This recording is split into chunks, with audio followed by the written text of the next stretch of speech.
Hello everyone, it's Shannon here. Thank you so much for joining me today. Today I'm participating in a Cherry on Top's December video hop. This month's theme is winter/Christmas, and in today's video we are going to create this really pretty winter card featuring these gorgeous foliage die cuts. I'm going to share with you a lot of tips for adding a bunch of depth to these really pretty images. We're going to start by creating the background. I have an A2 top folding Kraft card base here. I'm going to grab some distress ink. This is Gathered Twigs Distress ink, and I'm going to ink blend on the left side, creating a nice soft gradation. This is going to really create a subtle kind of tonal change and help to kind of draw your eye over to the foliage. Once I finish ink blending that, I'm going to move on to adding some snow. This is white watercolor from Gansai Tambi. I've added some water to the paint, mixed it up so it's nice and liquidy, loaded my brush up with that paint, and now I'm just tapping my finger on the brush to release a nice splatter over the card front. I am trying to keep that right side a little bit clean for a sentiment later. Now we're going to move on to the dies. This is a Lovely Layers Winter Greenery die set from Honeybee Stamps. I'm going to die cut my images out of some colored cardstock, starting here with the pine cone. I have two browns, chocolate and peanut fudge. Going to do these two layers for the pine cone with those browns, run it through my die cutting machine here, and then I'll pop these die cuts up so you can kind of see them, kind of remove any of the little negative pieces that are in the top layer, kind of pop those out.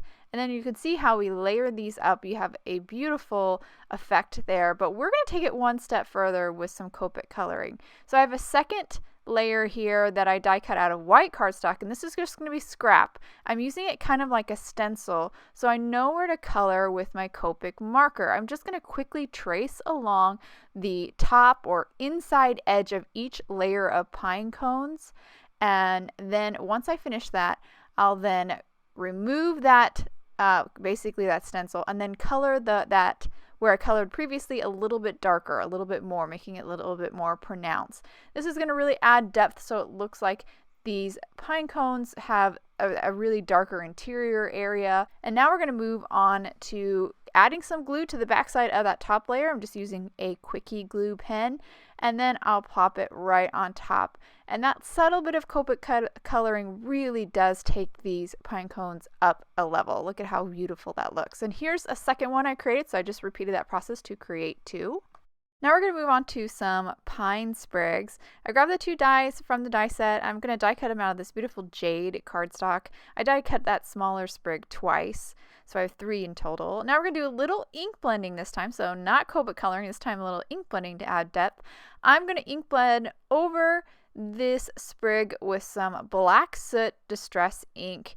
This cardstock is so dark that I had to go for a really dark ink, so black was the best choice. But this little bit of blending on the pine needles really adds a lot of depth to the and realistic look as well.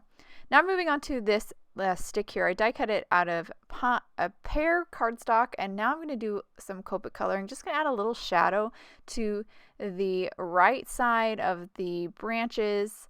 And once I finish that, we'll be ready for some berries. This little sprig or twig here gets berries. So I'm going to die cut the berries out of 2 reds, a kind of brighter red and a little bit more maroony red. And now I'm going to color them with my Copics just to add a little shadow so they look more round, more dimensional. Once I finish the lighter red, I'll move on to the darker red. Just repeat the process, just using a darker marker for this cardstock. So now that my berries are done, I'm ready to kind of assemble this little twig with its berries, just using glue here and there to kind of add the berries over this this little twig. I don't need to add it completely over. A lot of this stick will be kind of covered by my other die cuts later. And I repeated that process for a second little sprig of berries. Now we're moving on to these holly leaves. So I'm going to die cut them out of some caramel apple cardstock, and we're going to do a little bit of ink blending on these to add some shape. I'm using peeled paint ink, just quickly ink blending at the base of the leaf, and now we're ready to kind of assemble. So my card front is all dry, so now I can start arranging all of my die cuts over it, and just how beautiful do they look on that little bit of ink blending, that beautiful Kraft background. They just pop so beautifully.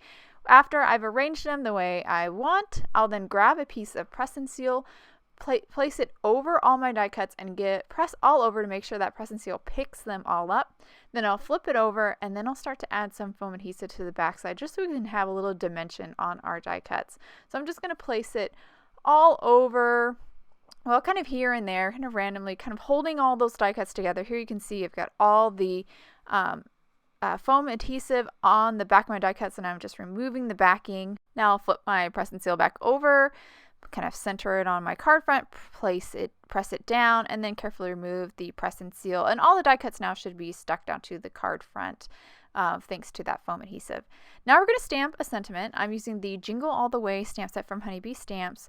Grabbed a sentiment and placed it on my card front, applied some anti-static powder, inked up my sentiment in Versamark ink and embossing and watermark ink, and now I'm going to pour over some white embossing powder. I just tap off the excess, and then I'll grab my heat tool here and then just heat set that embossing powder.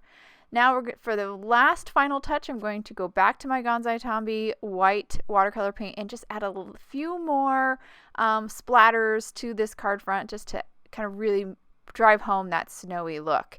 And here's the finished card. I'll hold to the camera so you can get a good look in all the details. All the additional details that we added with the Copic coloring and the ink blending really does add a ton of depth and even makes these die cuts look even more realistic.